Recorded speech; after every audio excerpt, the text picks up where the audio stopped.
राधा राधा राधा राधा राधा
भक्तन की, श्री वृंदावन धाम की, सतगुरुदेव भगवान की। रॉबिन सिंह जी दिल्ली से। राधे राधे महाराज जी। गुरुदेव भगवान, आपको सुनने से पहले का जीवन व्यर्थ ही भोगों में वासनाओं में गुजारा, लेकिन आपको सुनने के बाद पता चला कि मनुष्य के जीवन का उद्देश्य भगवत प्राप्ति है। अब लगता है कि मैंने अपने जीवन के 55 वर्ष ऐसे ही व्यर्थ गुजार दिए। पिछले 3 वर्षों में मेरी 2 बड़ी सर्जरी हुई महाराज जी, जिसके कारण मैं बहुत पीड़ा से गुजरा हूं और डिप्रेशन में आ गया हूं। उसकी दवाई खा रहा हूं बट उसको स्वीकार नहीं कर पा रहा, सर्जरी और पीड़ा की स्वीकृति नहीं, जिसके कारण मैं उसी में उलझा रहता हूं। डर और भय का सामना करना पड़ रहा है महाराज जी। ऐसे में भगवत प्राप्ति का मार्ग कैसे? नहीं, बहुत गड़बड़ स्थिति स्वीकार किए हो, काहे को परेशान, डिप्रेशन में काहे चले जाओ। राधा राधा राधा, डिप्रेशन कोई महल है जिसमें आनंद से रहोगे? चिंता, शोक, भय, ये सब डिप्रेशन में काहे को व्यर्थ का चिंतन करते हो? राधा राधा राधा राधा राधा, जो होना था वो हो गया, जो होना होगा होगा। मंगल में भगवान मेरा स्वरूप अविनाशी है, शरीर नाशवान, चिंता क्या करनी, मस्त रहो। लेकिन मस्ती कोई लेना ही नहीं चाहता है।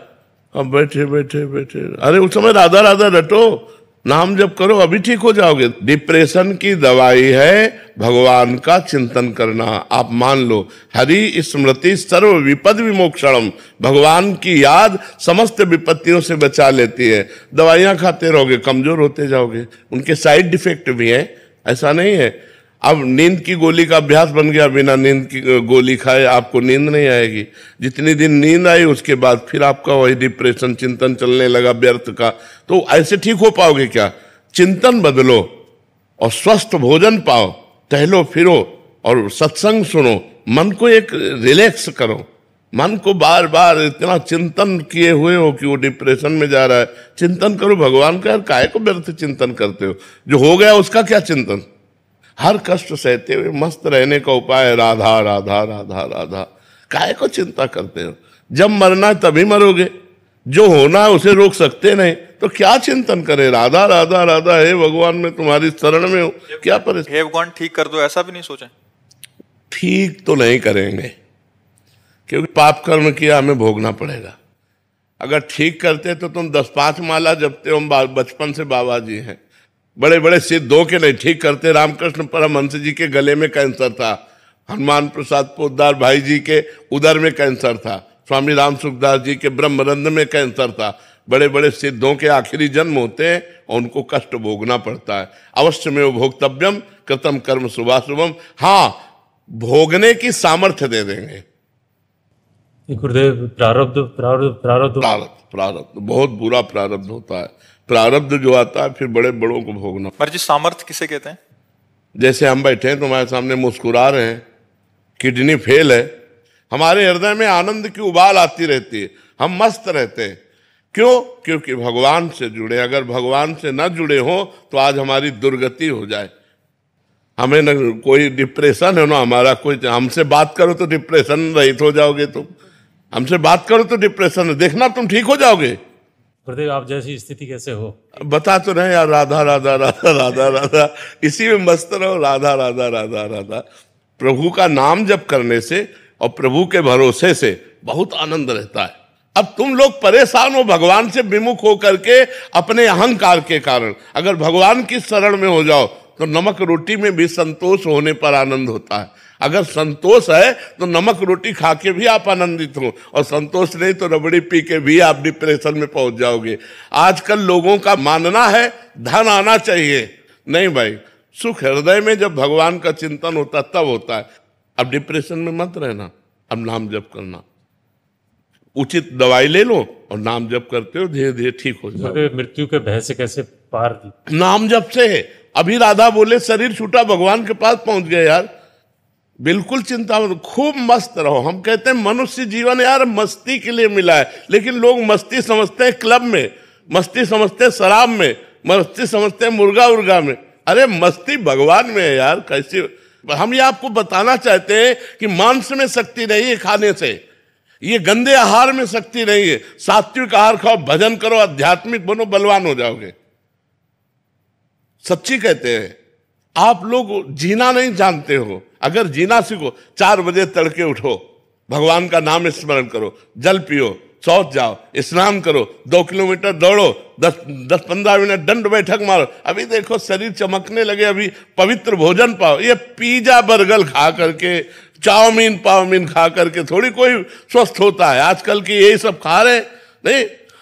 रोटी बनाने की आलस से है तो सैंडविच जो धर दिए उसमें, बस ऐसे ऐसे खान पान, बाजार का खान पान पसंद है, होटल का खान पान पसंद। अरे आधा किलो माठा, 100 ग्राम मक्खन और 4 रोटी पाव, देखो मैंने कैसे होते हो, कैसा शरीर आपका स्वस्थ होता है। अब ये चीजें तो है नहीं, हम तो ये चीजें गांव वाली हैं।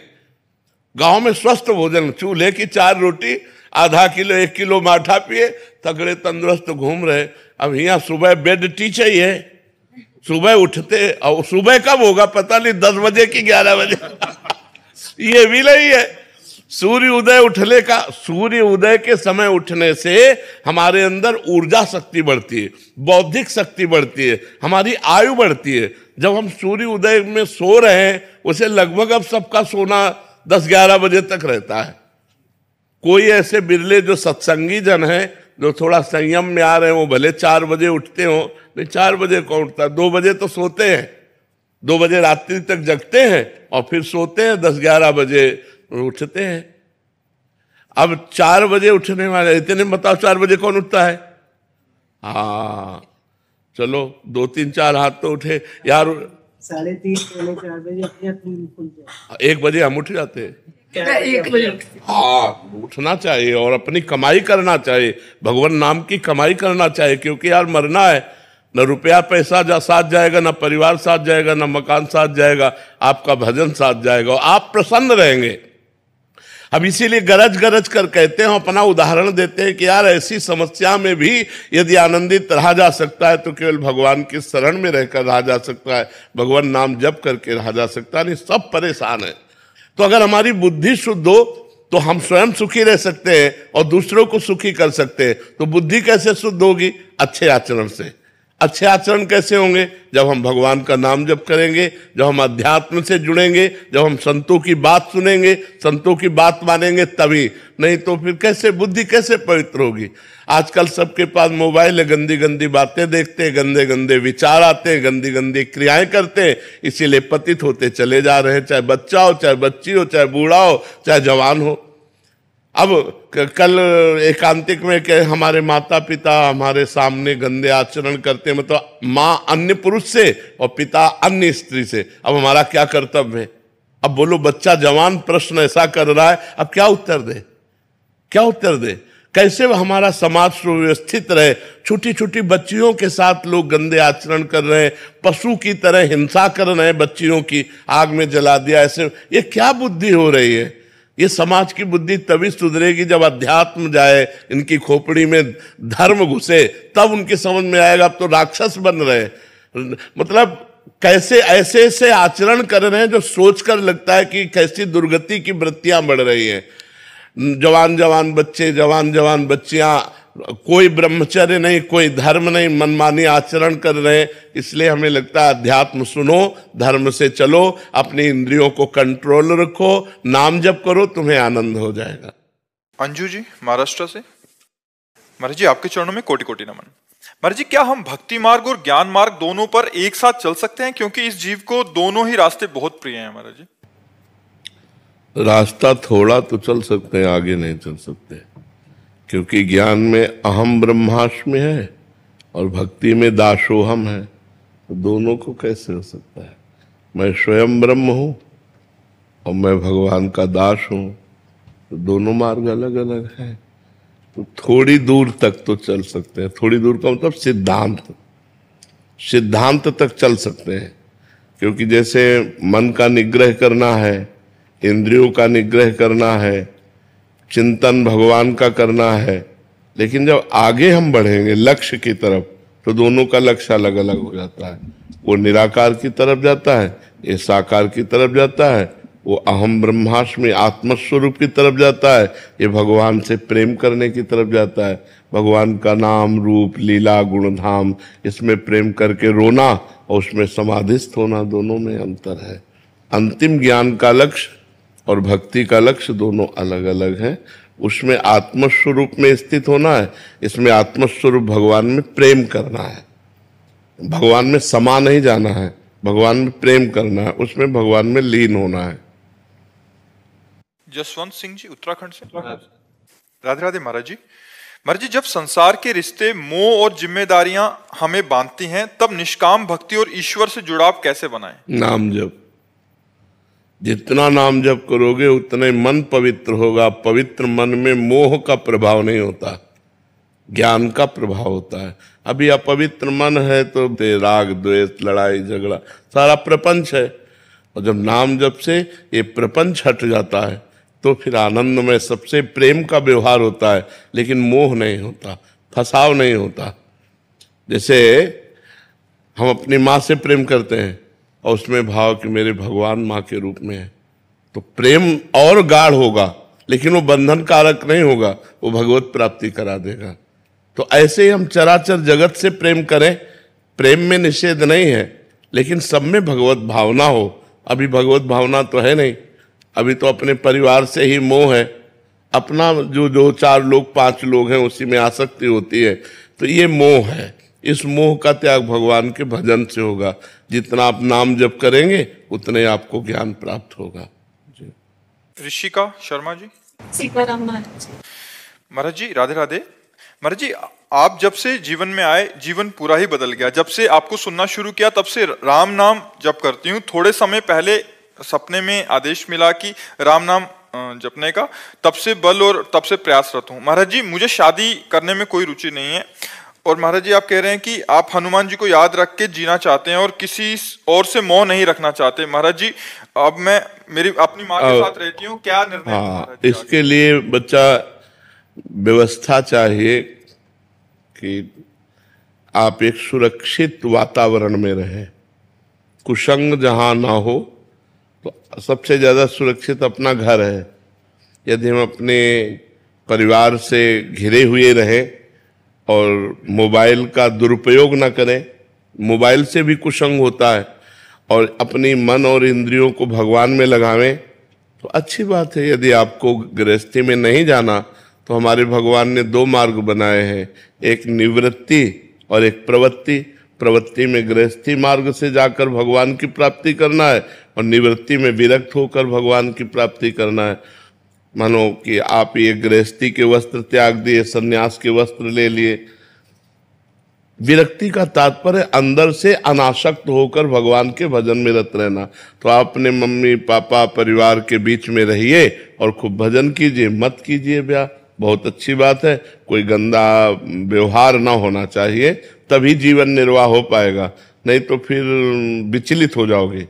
बहुत बड़ा जीवन है, बहुत बड़ा जीवन। मान लो मोबाइल से गंदा संग हो गया, या किसी स्त्री का गंदा संग हो गया, या किसी पुरुष का गंदा संग हो गया, तो भ्रष्ट होने के चांस है, मार्ग से गिर जाने के चांस है। यदि कुसंग न हो तो फिर हमारा जीवन भगवान का भजन करते हुए पवित्र निर्वाह हो सकता है। अब ब्याह भी नहीं किया और चरित्र भी सही नहीं, तो फिर तो बहुत कूड़ा जीवन हो जाएगा। इसलिए ब्रह्मचर्य से रहना है तो फिर पूरा ब्रह्मचर्य से रहना है। खान पान संयम नियम अपने को एक सन्यासी स्वरूप में अंदर से चिंतन करना है, और सांसारिक श्रृंगार नहीं करना। वो उचित वस्त्र, सात्विक वेशभूषा, श्रृंगार रहित जीवन, और खूब भजन करो तो निर्वाह हो जाएगा, और इसी जन्म में भगवान की प्राप्ति हो जाए, अच्छी बात है। कार्तिकेय दीक्षित जी, यूएस। राधे राधे, जय श्री राम। राधे राधे महाराज जी। महाराज जी, नर का नारायण से मिलन कब होता है? उसका आत्मसमर्पण प्रथम और अंतिम लक्ष्य क्या है? क्या संकेत हैं कि हम सही जगह पे पहुंच चुके हैं महाराज? देखो, प्रथम संकेत तो हमें मनुष्य शरीर मिला, ये भगवान की विशिष्ट कृपा है। दुर्लभो मानुषो देहो देही नाम क्षणभंगुरः तत्रापि दुर्लभम मन्येत वैकुंठ प्रिय दर्शनम। महाराज निमि जी कह रहे हैं कि सबसे दुर्लभ बात है मनुष्य का शरीर मिलना, पर है क्षणभंगुर, कभी भी नष्ट हो सकता है। इस क्षणभंगुर शरीर में भगवान के प्रेमी महात्माओं का मिलना, ये अत्यंत दुर्लभ है। तत्रापि दुर्लभम मन्येत वैकुंठ प्रिय दर्शनम। जो जिसको देखकर भगवान प्रसन्न होते हैं, ऐसे संत का मिलना बड़ा दुर्लभ है। यदि संत मिल गए तो प्रथम प्रारंभ शुरू हो गया हमारे अध्यात्म का। प्रथम भगति संतन कर संगा, जब द्रवहि दीन दयालु राघो तो साधु संगति पाइए। जब हम भगवान के प्रेमी संतों का संग पा जाते हैं तो वहीं से हमारा आत्म विस्मरण जो हुआ था वो आत्मस्मरण प्रारंभ हो जाता है। वहीं से हमारा भगवान से अपनापन प्रारंभ हो जाता है। वहीं से हमारे विकार छूटने लगते हैं। वहीं से हमारे देह भाव में कुल्हाड़ चलने लगती है, विवेक की कुल्हाड़ देह भाव में चलने लगती है। और जैसे जैसे हमारा देह भाव छूटा, सांसारिक चिंतन छूटा, और भगवान का निरंतर चिंतन और भगवद अर्पित आचरण, तदर्पिता अखिलाचारिता तद्स्मरणेन परम व्याकुलते थे। समस्त आचरण भगवान को समर्पित और भगवान का एक क्षण के लिए भी विस्मरण असह्य हो जाए तो समझ लेना चाहिए हमारा जीवन भगवत मार्ग में अग्रसर हो रहा है। और जब भगवान के सिवा न बाहर कोई दिखे न अंदर कोई दिखे तो समझे अब हमारा काम हो गया। जब बाहर भी जड़ चैतन्य में वासुदेवा सर्वमिति समहात्मा सुदुर्लभा, सर्वत्र भगवान वासुदेव विराजमान है। वासना वासुदेवस्य वासितम भुवनत्रयम सर्वभूत निवासोस्मि वासुदेव नमोस्तुते। भगवान वासुदेव की ही इच्छा से ये समस्त जगत का वास हुआ, और इस जगत में जो बसा वो भी वासुदेव ही है। वासुदेव के सिवा कोई नहीं है। ऐसे मैं वासुदेव को नमस्कार करता हूँ। जब बाहर वासुदेव और भीतर वासुदेव दोनों जगह एक ही भगवान नजर आने लगे, समझ लेना चाहिए अब हमारा अंतिम जन्म है। अगर जन्म भी होगा तो भगवत पार्षद के रूप में होगा, कर्म बंधन के रूप में नहीं। चारू जी दिल्ली से। राधे राधे महाराज जी। महाराज जी, जब तक गुरु का साक्षात्कार न हो तब तक हम अपने नाम जप किस प्रकार और क्या करें? जो भगवान का नाम प्रिय हो खूब नाम जप करो। नाम ही गुरु है। आप राम राम जप रहे हो, राम नाम ही गुरु है। वो आपको गुरु से मिला देगा, भगवान से मिला देगा, आपके अंदर ज्ञान पैदा कर देगा, सब कुछ हो जाएगा। नाम पकड़ लो, हम खुली बात कहते हैं, नाम पकड़ लो, तुम्हारा परम मंगल हो जाएगा। हमारे खुद 3 माया के बंधन है, कंचन कामिनी कीर्ति। हमारे अंदर कंचन का लोभ है या कामिनी का लोभ है या मान प्रतिष्ठा का लोभ है, तो हमारा ज्ञान किस काम का रहा? तो हम ये कहते हैं नाम जप करो। नाम जप से ही जो ज्ञान प्रकट होगा वो माया का नाश करेगा। पढ़े लिखे ज्ञान से माया का नाश नहीं होता। माया का नाश होता है भजन करने से। वारि मथे घृत होए बरु सिकता ते बरु तेल, बिनु हरि भजन न भवतरी या सिद्धांत पेल। पानी मथने से भले घी निकल आवे असंभव, बालू पेरने से भले तेल निकल आवे असंभव। ये असंभव संभव भले हो जाए, लेकिन बिना भगवान का भजन किए कोई संसार से नहीं तर सकता। इसलिए पहले आचरण सुधारो। भजन करना है तो भोजन सुधारो, संग सुधारो, देखना सुनना बोलना कंट्रोल में करो। देखना कंट्रोल में करो, बोलना कंट्रोल में करो। पवित्र बोलो, मृदु बोलो, सत्य बोलो, अच्छी बातें सुनो, अच्छे भाव से देखो, तो आपका भजन बनने लगेगा। अब जो मनावे सो खा रहे, जो मनावे सो कर रहे, और फिर डिप्रेशन में जा रहे, कर रहे, नाना प्रकार के चिंता भय उद्वेग से परेशान है। हम कह रहे नाम जप के देखो, अगर आपका सब ठीक ना हो जाए तो बताना, क्योंकि हम लोग पूरा जीवन यही करते आए हैं। भगवान के भरोसे हो के भगवान का नाम जप करके ही तो इस माया पर विजय प्राप्त की जा सकती। कोई खिलवाड़ नहीं है। एक दिन भी आप असंग नहीं रह सकते। कुछ ना कुछ चाहिए, कोई ना कोई चाहिए, चाहे नशा, चाहे कोई शरीर, चाहे कोई भोग। एक दिन भी असंग नहीं रह सकते। और पूरे जीवन महात्मा असंग रहता है। ना कोई नशा, ना कोई व्यभिचार, ना किसी से संपर्क, ना कोई दोस्त, ना कोई मित्र, ना कोई फ्रेंड। तो क्या, क्यों? उस सच्चिदानंद भगवान के नाम के ही बल से। नहीं, ऐसे खिलवाड़ नहीं है। ये बाबागिरी या भगवत भजन या अध्यात्म ये खेल तमाशा नहीं। आपका अगर चरित्र खराब है तो चाहे जितना माला घुमाओ, ये भी बात ध्यान रखना, कोई फर्क नहीं पड़ेगा। जैसे घड़े में पानी भरा और छेद है, वो कभी भरने वाला घड़ा नहीं। छेद बंद कर दो और एक एक बूंद डालो, एक एक बूंद, घड़ा भर जाएगा। थोड़ा भजन है लेकिन चरित्र बढ़िया है, भोजन बढ़िया है, आपका व्यवहार बढ़िया है, भगवान प्रसन्न हो जाएंगे। केवल माला घूम रहा है, बेईमानी और गंदे आचरण और ये सब कुछ नहीं होने वाला इससे। ये बात समझ लो। इसलिए भगवान का नाम जप करो। भगवान का नाम ही गुरु है। वो आपको संत से मिला देगा, वो आपको भगवान से मिला देगा, वो आपके अंदर ज्ञान प्रकट कर देगा। पर नाम जप करते रहो। नाम जप से आज कलयुग में दूसरा साधन सफल नहीं है। पक्की बात समझ लो। कृतयुगम ध्यायते विष्णुम त्रेतायाम यजते मखई द्वापरे परिचर्यायाम कलौ तद्धर कीर्तनात्। सतयुग में ध्यान के द्वारा, त्रेता में यज्ञ के द्वारा, द्वापर में पूजा के द्वारा भगवान की प्राप्ति होती है। कलयुग में भगवान के नाम जप से भगवान की प्राप्ति होती है। युग धर्म का प्रभाव है। कलयुग केवल नाम आधारा, सुमिर सुमिर नर उतर ही पारा। इसलिए खूब नाम जप करो। जो नाम प्रिय लगे तुम्हें वो नाम जप करो। जब गुरु मंत्र ले लो तो जो गुरु जी नाम मंत्र दे वो जपो। खूब अगर मस्ती चाहते हो तो नाम जप करो, गंदे आचरण छोड़ो, अपने मन पर शासन करो, अपनी इंद्रियों पर शासन करो, अपनी जबान पे शासन करो। ये मुर्गा मुर्गी खाओगे और इधर उधर गंदे आचरण करोगे भाई, तो साधु समागम का कोई लाभ नहीं ले पाओगे।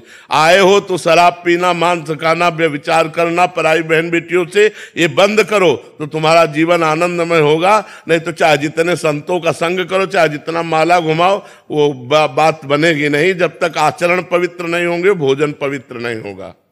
नीरा जी लुधियाना से। महाराज जी राधे राधे। महाराज जी, मैं सांसारिक उलझनों में फंसकर नाम जप ठीक से नहीं कर पाती हूँ। संसार से विरक्ति कैसे पाएं ताकि नाम जप में मन लगे? नाम जप से ही विरक्ति होगी।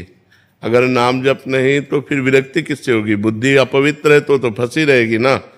मन बुद्धि अपवित्र संसार का चिंतन करता है। जब मन बुद्धि पवित्र हो जाता है तो भगवान का चिंतन करता है। तो पवित्र करने का उपाय भी तो भगवान का नाम ही है। हम जबरदस्ती नाम जप करें, राधा राधा राधा राधा राधा राधा नाम जप करेंगे तो क्यों नहीं होगा नाम जप? अब मन से नाम जप तो सिद्धों का होता है।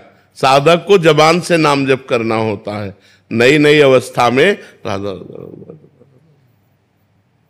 अब चल रहा है नाम जप। अब जैसे सिद्ध पुरुष है, अब अंदर उसका चल रहा है, क्योंकि उसने वर्षों अभ्यास किया तो हृदय पवित्र हो गया, तो मन ने नाम को पकड़ लिया। अभी हमारा मन संसार को पकड़े हुए है, तो हमें नाम पकड़ाना है।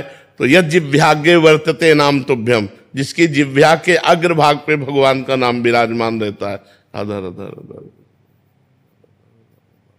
तो निरंतर अब अभ्यास करो तो अभ्यास में आ जाएगा। रेणु गर्ग जी चंडीगढ़ से। राधे राधे राधे महाराज जी। महाराज जी, गुरु बिना ज्ञान नहीं, सो हम सही गुरु को कैसे पहचाने, क्या प्रतीक्षा करें? नाम जप करो, नाम जप करोगे तो सही गुरु मिल जाएगा, क्योंकि सही गुरु भगवान जानते हैं, वही गुरु रूप में है। अब ऐसे हम किसको क्या जाने क्या सही है क्या गलत है।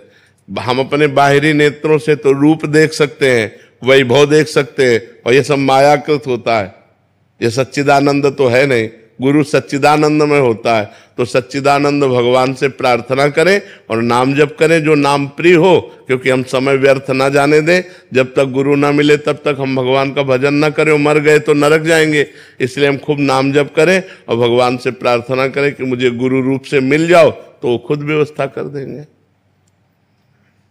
अवेश सक्सेना जी। श्री हरि।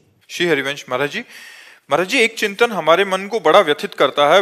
बड़ी कृपा से वृंदावन का वास मिला, इस शरीर को ग्रस्त होने के कारण नौकरी के लिए यहाँ आकर रहने लगा, फिर किसी दूसरे स्थान पर जाना पड़ जाए तो कहीं मेरे कुछ कर्मों या प्रारब्ध का खेल तो नहीं? क्या प्रारब्ध कर्मों का खेल नहीं, अब ड्यूटी में तो ये है ही। मान लो चाहे जिस डिपार्टमेंट में हो, अगर ट्रांसफर होगा तो हमें जाना पड़ेगा, या धनादि के लिए व्यवस्था करनी पड़ेगी, उसमें ज्यादा चिंतन न करे। वृंदावन वास और वृंदावन का चिंतन, ये दोनों एक ही हैं। अगर हम राधा राधा कृष्ण कृष्ण नाम जप कर रहे, वृंदावन का चिंतन कर रहे और मुंबई कलकत्ता में है, तो हम वृंदावन वासी ही हैं। और वृंदावन में रह रहे और भगवान का चिंतन न हो, संसार का चिंतन हो, धन का चिंतन हो, तो हमें लगता है हम वृंदावन का सही वास नहीं ले पा रहे हैं। वृंदावन बस के इतनो बड़ो सयान, जुगल चरण के भजन बिनु निमिष न दीजे जान। वृंदावन वास का यही स्वरूप है, प्रिया प्रीतम का चिंतन। तो जहां भी रहो राधा राधा जपो, वृंदावन का चिंतन करो। अंशुल गुप्ता जी मथुरा से। अरे अरे राधे राधे गुरुदेव। गुरुदेव भगवान, मैंने आपको अपना गुरुदेव मान लिया है। आपके आदेशानुसार मैं कुछ प्रभु कृपा से नाम जप की भी कोशिश कर रहा हूँ। मेरे दिमाग में मन में हर समय आपका चिंतन रहता है। गुरुदेव भगवान, मैं आपके मस्तक पर राधा नाम लिखने का प्रयास करता हूँ, क्या ये सही है महाराज? हाँ ठीक है। ध्यान देखो, ध्यान मूलम गुरु मूर्ति, पूजा मूलम गुरु पदम, मंत्र मूलम गुरु वाक्यम, मोक्ष मूलम गुरु कृपा। हमारी मान्यता से ही हमको भगवत प्राप्ति होती है। जब हम किसी पत्थर में भगवान मान लेते हैं तो हमें भगवान से प्रेम होने लगता है। जब हम किसी काठ में, किसी छवि में, कागज में बने हुए को भगवान मान, तो अगर हम किसी संत को गुरु मान लें, भगवान मान लें और उनका निरंतर ध्यान होने लगे, तो बहुत जल्दी भगवत प्राप्ति हो जाए। क्योंकि भगवत प्राप्ति के लिए रास्ता ही भगवान ने बनाया है। संत गुरुदेव के रूप में उनका चिंतन करें, उनकी बात माने, उन्हीं के विषय में सोचें, तो संसार का असत चिंतन छूटेगा, तो हमें भगवत प्राप्ति निश्चित हो जाएगी। आप खूब नाम जैसे लिखते हैं ऐसे लिख लिख कर ध्यान कीजिए, आपको खुद लाभ मिलेगा, आपको खुद अनुभव में आएगा कि हृदय, देखो लाभ का मतलब रुपया पैसा से नहीं होता। लाभ का मतलब हृदय की शांति, ज्ञान और क्षमता सहने की, कष्ट सहने की क्षमता और हृदय की शांति और ज्ञान, ये लाभ है अध्यात्म का। ये लौकिक लाभ तो पुण्य बल से मिल ही जाएगा, पुण्य बल से मिल ही जाएगा। इतना बड़ा पुण्य हो रहा है, नाम जप कर रहे हैं, भगवान का चिंतन कर रहे हैं, ये तो मिल ही जाएगा ब्याज में। मूल है ज्ञान प्राप्त होना, मूल है भगवान की प्राप्ति होना, मूल है भगवान से प्रेम होना। महाराज जी, मेरे बचपन में मैंने गुरु दीक्षा ली थी। महाराज जी, अब समझ आई है तो मुझे गुरु के प्रति श्रद्धा वैसी नहीं है, ना ही हमारे गुरु जी को हमारे प्रति स्नेह प्रतीत होता है। महाराज जी, मुझसे त्रुटि तो नहीं हो रही? गुरु जी हैं अभी वर्तमान में, वैसे गुरु चरणों में प्रीति करना ही ठीक है। जो गुरु जी ने नाम दे दिया वही नाम जप करो। सत्संग कहीं भी किन्हीं भी संत का सुन सकती हो। सत्संग तो सब संतों की वाणी भगवत स्वरूप होती है, लेकिन गुरुदेव तो गुरुदेव है। वो हमें प्यार ना करें, लेकिन हम उनका सम्मान और प्यार जरूर करेंगे। हम अपने भाव में उन्हीं को परब्रह्म स्वरूप मानकर आराधना करेंगे। वो हमारी उपेक्षा कर दे तो कोई बात नहीं, वो स्वामी है, लेकिन हम उपेक्षा नहीं कर सकते क्योंकि हम सेवक हैं। ऐसी भावना रखनी चाहिए। और एक आध कोई शब्द सुना दो सरकार, जो बस महाराज जी, जीवन का सर्वसार शास्त्रों का योग का, जैसे कर्मयोग, ज्ञान योग, अष्टांग योग, भक्ति योग, जितने भी योग हैं सबका एक उद्देश्य है, संसार का चिंतन छूट जाए और भगवान का चिंतन होने लगे। निरंतर हम अपने इष्ट देव का नाम जप करते रहें, उनकी लीलाओं का गायन करें, उनकी लीलाओं का चिंतन करें, यही हमारे जीवन का सार है। उठते बैठते चलते फिरते देवर्षि नारद जी कहते हैं, तदर्पिता अखिलाचारिता तद्विस्मरणेन परम व्याकुलते थी। अपने इष्ट देव के लिए ही आचरण करें और इष्ट देव का जरा सा चिंतन छूट जाए तो परम व्याकुलते थे। हृदय में पीड़ा होनी चाहिए कि मैं एक सेकेंड अपने भगवान को क्यों भूल गया। जो त्रिभुवन की राजलक्ष्मी देने पर भी अपने प्रभु को आधे पल के लिए नहीं विस्मरण करता, वो महाभागवत है। हमें हर समय अपने इष्ट देव का लीला गायन, इष्ट देव का लीला श्रवण और निरंतर नाम जप करना चाहिए। इसी से हमारे जीवन में दिव्यता आ जाएगी, भगवान की प्राप्ति हो जाएगी। धन्यवाद। जय हो पतित पावन संत भगवान की जय हो, जय हो।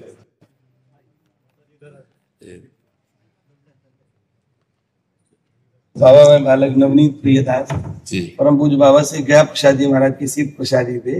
हम पूछे थे बाबा से, बहुत बाबा को हस्तलिखित पत्र है और जो हमें भगवत मिलन के प्रमाण है बाबा, बड़े अद्भुत जो है, आपको प्रसन्नता होगी दर्शन करके। बाबा एक पत्र जो है, जिनकी चरण सेवा में हम रहते, बाबूजी श्री ब्रजनाथ शरण जी, उनको बाबा मेरे खिलौना के खिलौना कहकर के संबोधित करते, मेरे प्राण धन के प्यारे। तो उनने एक पत्र लिख करके भेजो कि आपने आज्ञा करिए, मैं गृहस्थ में हूं और कैसे भगवत भजन बनेगा आप कृपा करके बताओ, वित्त की बड़ी कमी रहे। तो देखो उनके लिए क्या लिखो है कि अर्जे रहो इनसो, अटके रहो, सहते रहो इनके उत्पादन को। देखो कैसो शब्दावली है, वही देख रहे और बोले कछु बोलो मत, कछु विचारो मत, परम शांत, परम सहिष्णु, परम उदार बन जाओ, जैसो टकटकी लगा के देखते रहे। हाँ। इनकी माओ नेक सुनो तो हाक हरे हूँ, इच्छा यदि बिना बोले न रह जाए तो यही कहीं हो, फिर पीछे पलटो। मेरे जीवन सर्वस्व तुम माही, हठीलो हो, हठीले बने रहो, चंचल हो, चंचल हो, भले ही तुम ऐसे ही बने रहे और तुम्हें सूझे सो करो। सूझे सो करो। हाँ, एक ही बात को ध्यान राखिबो कि तुम्हारे खेलवे एक मात्र स्थान होए और वो मेरो हृदयांग।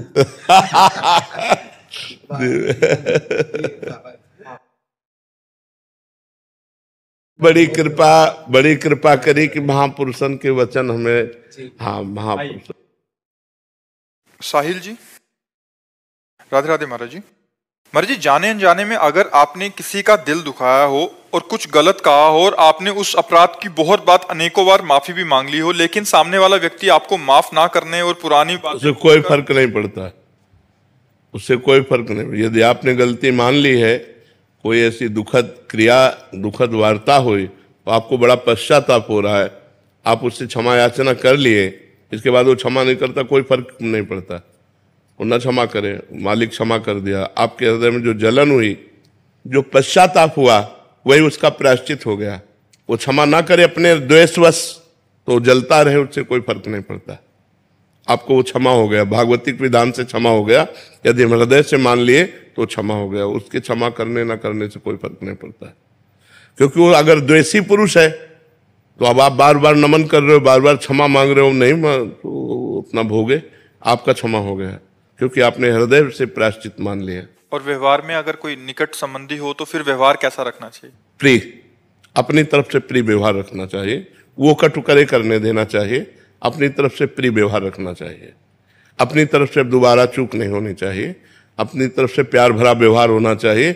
और वो कटु करे तो करने दे, कोई उससे फर्क नहीं पड़ता, क्योंकि वो अपने स्वभाव से बरत रहा, आप अपने स्वभाव से बरत रहे हैं।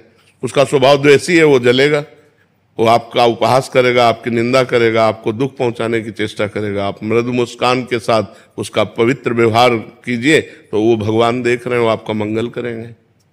मुस्कान जी पुणे से। राधे राधे महाराज जी। महाराज जी, मैं श्री कृष्ण जी को माधुर्य रस के भाव से नित्य स्मरण करती हूँ और गीता जी का पाठ 2 वर्ष से कर रही हूँ, परंतु महाराज जी मेरी हिंदी अच्छी नहीं होने के कारण श्लोक का शुद्ध उच्चारण सही प्रकार से नहीं कर पाती। महाराज जी ये मेरे हृदय की एक प्रकार की कमी नहीं होता है महाराज जी। भगवान इस श्लोक से नहीं मिलते। मान लो कोई संस्कृत का भारी विद्वान है तो क्या उसको भगवान मिल जाएंगे? क्या भगवान भाव से मिलते हैं। आप हिंदी पढ़िए गीता जी की, और उन जो गीता जी कह रही वो जैसे मानो अनन्य चेता सततम यो माम स्मृति नित्यसः तस्याहम सुलभा पार्थ नित्ययुक्त से योगिनः।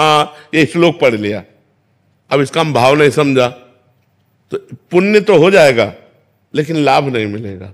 लाभ क्या है? जो हम इसका भाव पढ़ा, भगवान कह रहे हैं जो मेरा अनन्य चिंतन करता है, जो मेरे से युक्त हो जाता है, मेरा ही भरोसा रखता है, मैं उसके लिए सुलभ हो जाता हूं। अब ये बात पकड़ लो कि भगवान कह रहे मेरा जो अनन्य चिंतन करता है, मेरा दृढ़ भरोसा रखता है, मेरे से युक्त रहता है, मैं उसे प्राप्त हो जाता हूं।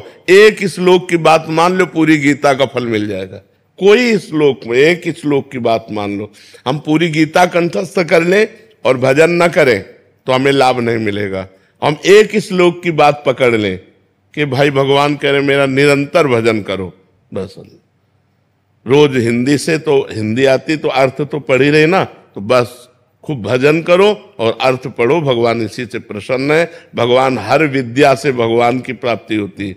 मान लो संस्कृत एक विद्या है, अब सबको संस्कृत नहीं याद तो क्या वो भगवत प्राप्ति नहीं कर सकता? वो कर सकता है। हिंदी हमारी मातृभाषा है, ये तो हमें सहज में याद है, सहज में हमारा अधिकार हिंदी में। संस्कृत है, अंग्रेजी है, महाराष्ट्री है, उड़ीसा भाषा है, उर्दू भाषा, अलग अलग भाषाएं, सब अपनी अपनी भाषा से भगवान को बचते हैं। तो भगवान से ही तो हर भाषा का प्रादुर्भाव हुआ। तो हम अगर हिंदी से प्रार्थना करते हैं तो हमें भगवान की प्राप्ति हो जाएगी। हम हिंदी से अर्थ पढ़ लेते हैं तो भगवान की प्राप्ति हो जाएगी, इसमें कोई संशय नहीं।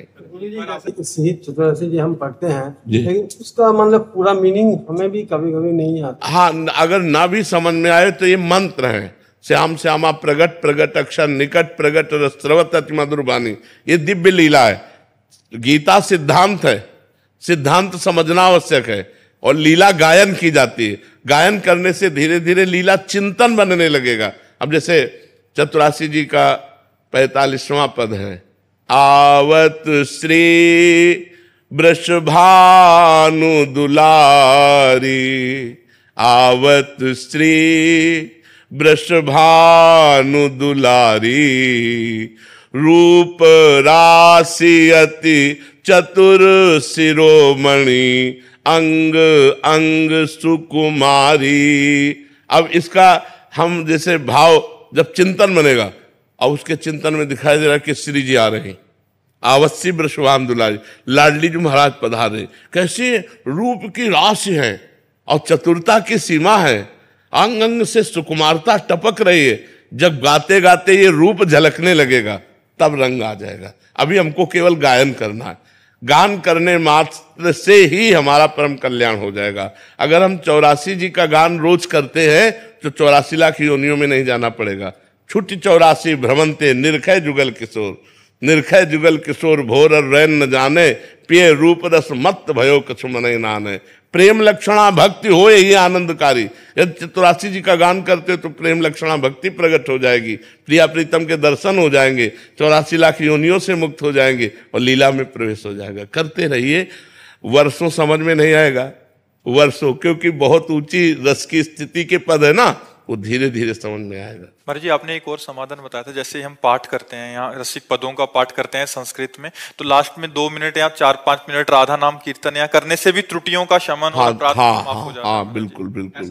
यदि अक्षरम पदम भ्रष्टम मात्राहीनम चयत भवेत, यदि अक्षर में मात्रा में पद में जो त्रुटि हो गई, नाम संकीर्तन करते ही उसकी पूर्ति हो जाती है। तो हम हर पाठ के बाद 2-4 बार तो नाम संकीर्तन करे हैं, जय जय राधा वल्लभ श्री हरिवंशी वृंदावन श्री वंचन। प्रबोध जी। राधे राधे। राधे राधे महाराज जी। महाराज जी क्या आज कलयुग में भगवत प्राप्ति हो सकती है? और क्यों? भगवान है तो प्राप्त क्यों नहीं हो सकते? कोई भी युग हो, भगवान है, हम लोग ऐसे बैठे हैं क्या? पूरा जीवन ऐसे व्यतीत हो गया क्या? मजाक में जीवन व्यतीत होता है क्या? मजाक से काम क्रोधों को जीता जा सकता है क्या? हृदय में आनंद ना हो तो विषयों पर विजय ऐसे प्राप्त की जा सकती है? माँ बाप पत्नी पुत्र परिवार, इसी में तो पूरा जीवन पछड़े में जो फंसाए हुए हैं और पूरा जीवन अकेले व्यतीत, क्या ऐसे ही हो गया? ऐसे हो जाएगा? पर वो नेत्र चाहिए, वो भाव चाहिए, वो विरह चाहिए, वो जलन चाहिए, वो भूख चाहिए, जिसमें भगवान मिले। तो भगवान ऐसे मिलते हैं जैसे तुम और हम। ये केवल कहने सुनने की बातें नहीं है, जाने मोरी छाती। अब ये सब वो थोड़ी कोई अपने अरबों के बैलेंस को बता देता है क्या कि मैं अरबपति हूं। उसकी चाल ढाल उठना बैठना से पता चलता है कि करोड़पति की खाकपति है। अपने आप अगर तुम्हारी दृष्टि है तो पहचान सकते हो। भगवान जब है तो मिल क्यों नहीं सकते? ऐसा कहीं लिखा है कि कलयुग में नहीं भगवान मिलेंगे? किसी भी ग्रंथ में, किसी भी पंथ में, किसी भी शास्त्र में ऐसा लिखा है कि कलयुग में हर युगों से जल्दी मिलेंगे। हमारी आयु 100 वर्ष और 10-10 हजार वर्ष एक एक पैर के अंगूठे के बल खड़े होकर जब भजन करते थे तब भगवान के दर्शन होते थे। हमारी तो आयु ही 100 वर्ष है और वहां तो 10-10 हजार वर्ष तक तपस्या करते थे, तो हम तो बहुत जल्दी भगवान को प्राप्त कर लेते। जो 10,000 वर्ष तपस्या करने का फल मिलता था, कलयुग में 24 घंटे नाम कीर्तन करने से मिल जाएगा। इतनी कलयुग की मैं, कलयुग समयुग आन नहीं, विश्वास करो, कलयुग समयुग आन नहीं, जो नर कर विश्वास, गाय राम गुण गण विमल, भव बिन तरय प्रयास। कलयुग के समान कोई युग नहीं, न सतयुग न त्रेता न द्वापर, क्योंकि कलयुग में कम समय में कम भजन में भगवान की प्राप्ति हो जाती है। जहां 10,000 वर्ष हाथ उठाकर वायु पीकर तपस्या, वहां रोटी दाल खाकर रात दिन नाम जप करो, भगवान की प्राप्ति हो जाएगी। बिना भगवान की प्राप्ति के जो संत महात्मा जन है, जो सतमार्ग के पथिक है, वो ऐसे जी रहे हैं क्या? ऐसे 1 मिनट आप नहीं रहना चाहोगे? 1 मिनट आपको एक कमरे में रख दे और बढ़िया से बढ़िया आपका भोजन देंगे, एसी रूम होगा, लेकिन मिलने किसी से नहीं देंगे, ना मोबाइल, ना टीवी, ना किसी से मिलने, तो आप कहोगे हम नहीं जी सकते। भगवान के बिना एकांत नहीं सह सकते आप।